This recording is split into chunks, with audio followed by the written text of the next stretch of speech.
Hello and welcome to the first audio and video dev blog for Atomic Society. For those who don't know, Atomic Society is a post-apocalyptic town building game with a heavy focus on setting laws and punishments and in controlling a wild population in a dangerous wasteland. It's our first ever indie game, but has already earned thousands of players. I've been writing open and honest and very personal dev blogs about it for a long time now, which you can find on our website. For some reason, the idea occurred to me to start recording them too and share them on YouTube. If you want more information on the game, please check out the links in the description. The gameplay footage you're seeing during this video is me playing the latest version of Atomic Society. I'm going to try and do a complete playthrough and we'll see how far I get through before we release another version. This vlog is a few weeks overdue because we've been busy finishing the latest and possibly biggest update to the game so far.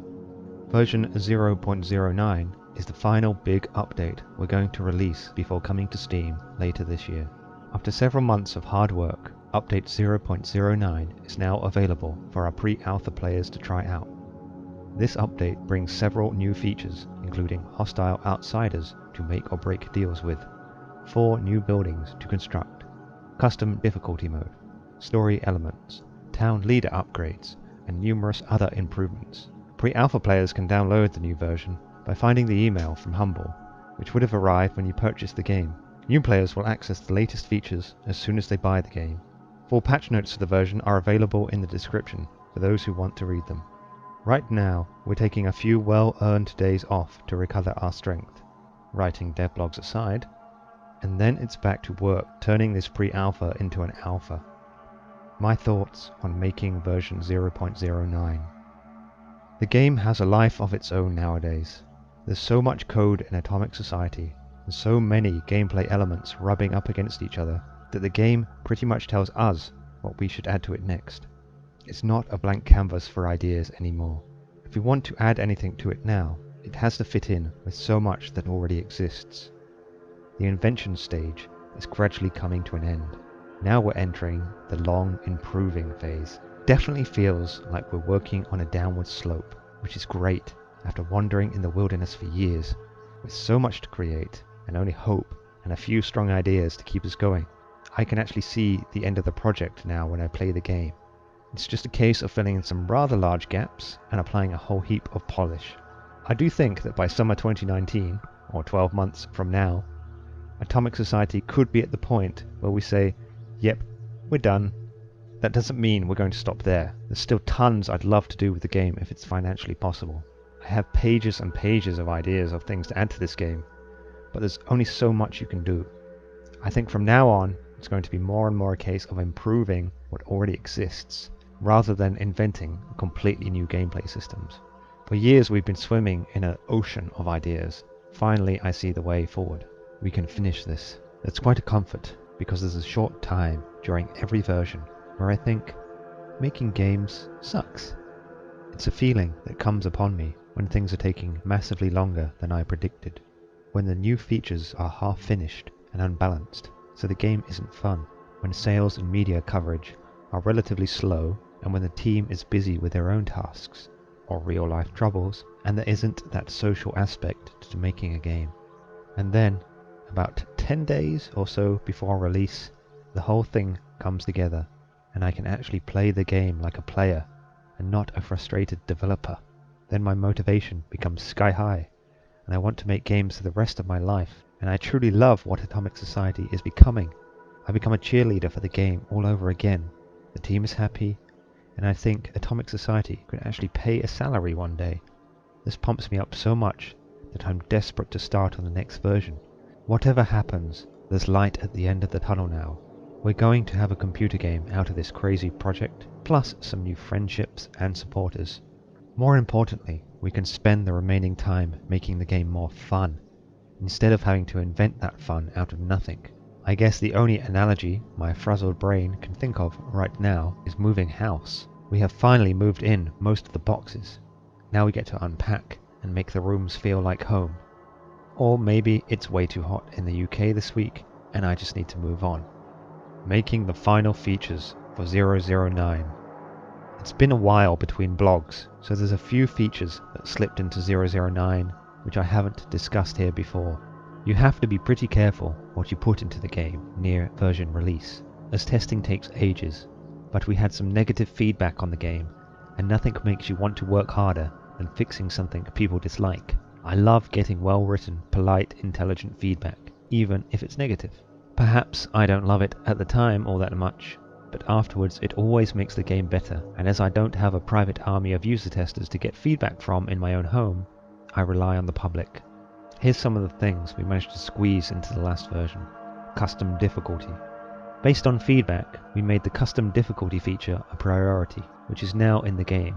This lets you make the game ridiculously easy or impossibly difficult to suit your taste. You can now start a game completely on your own, without any citizens, for that Omega Man vibe, or start with 49 trained engineers instead, if you like building things really quickly. You can also make it so the migrants who come to your town drop dead instantly, or make them as well fed and rested as pampered VIPs. My theory is that you know how hard you want the game to be better than I do, and if you don't like any of our balanced presets, there's now an alternative. Story elements. Because context is important and words are cheap to produce, we also added in a few story elements to this version, which should help explain things like why you start the game standing in a field with a bunch of strangers. If you play the game, you'll find out. This is the closest our budget will ever get to cutscenes. You can totally ignore these story elements, or read them if you want to get immersed into the game's world. Adding story elements forced me to write fiction, which thousands of people will experience.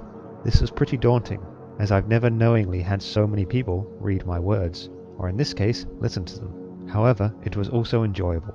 I'm a writer at heart, and coming up with post-apocalyptic fiction is a pleasure to someone like me. Enforcer outposts.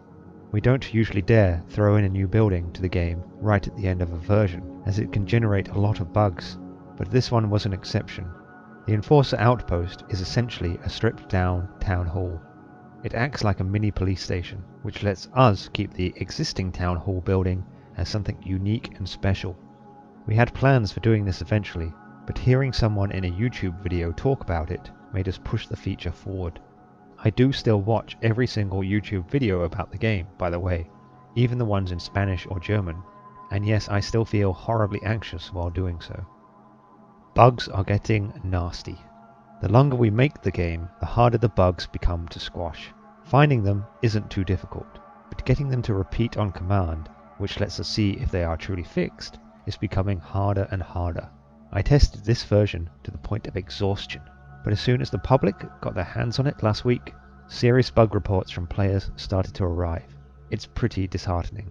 We always fix the most obvious bugs, but there's still dozens of cryptic ones lurking in the code. For example, we really struggled with a bug in this version, where someone died in the old people's home. This caused the entire town to die of diarrhea.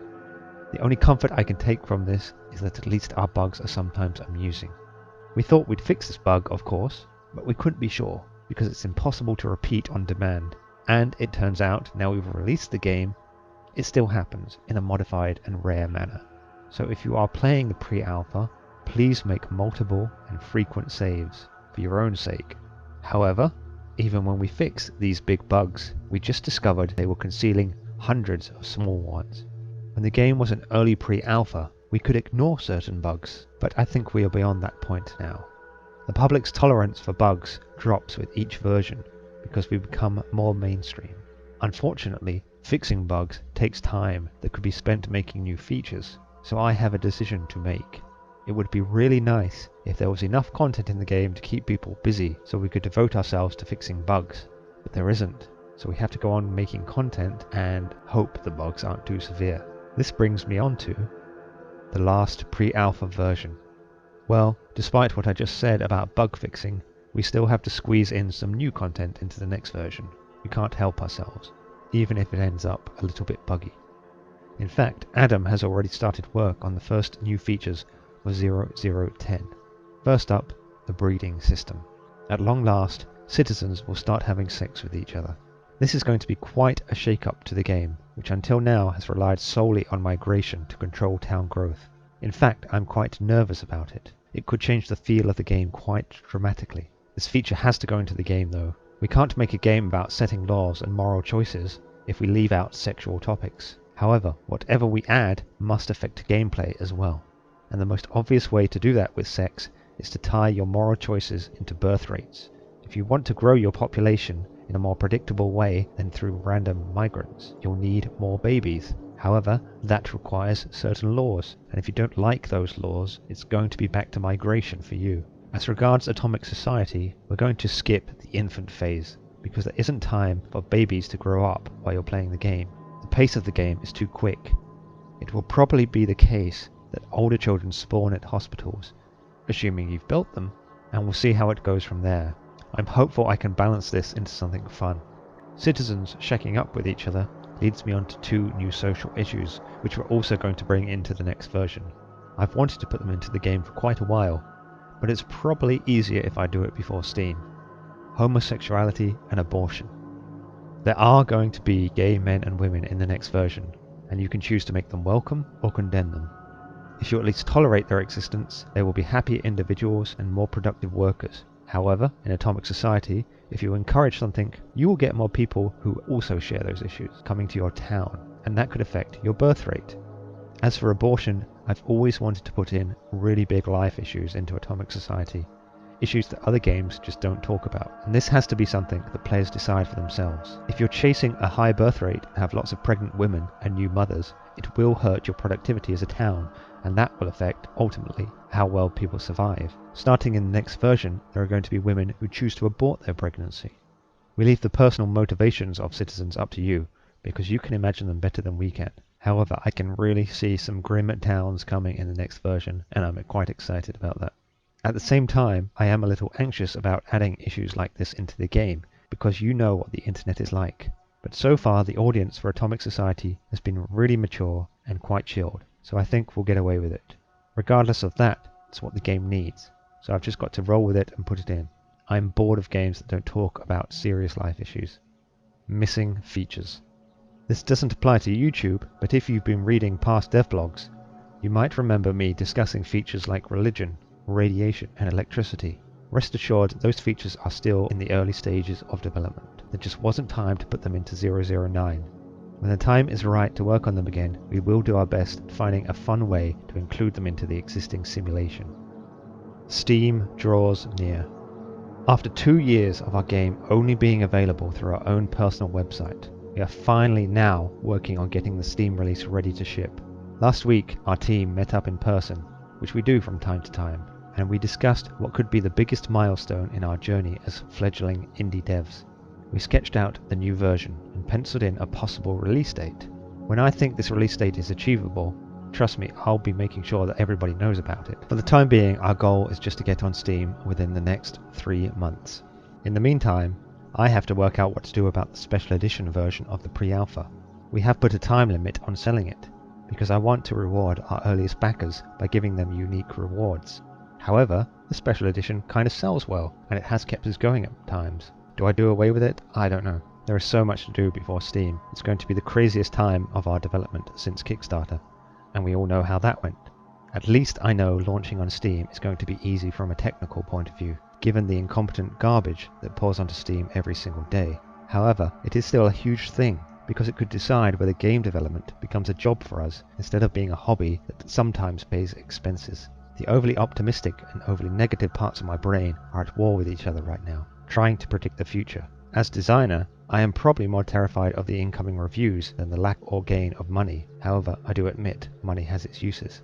Whatever happens, it's not like I'm going to starve to death, but I'd love indie dev to be a more financially secure career for me so that we can make a second game. Ultimately, I haven't got a clue what is going to happen.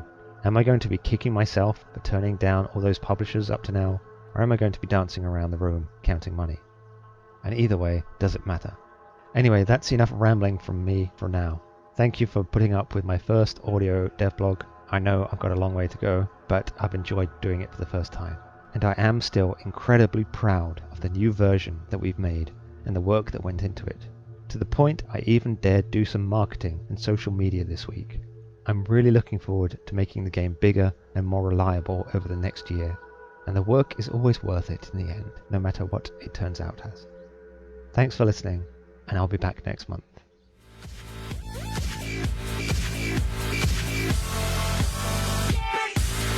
Like and share if you enjoy the video and think others might benefit from this, and of course subscribe and hit the notification button if you are new to the channel and want to be notified every time I post a video.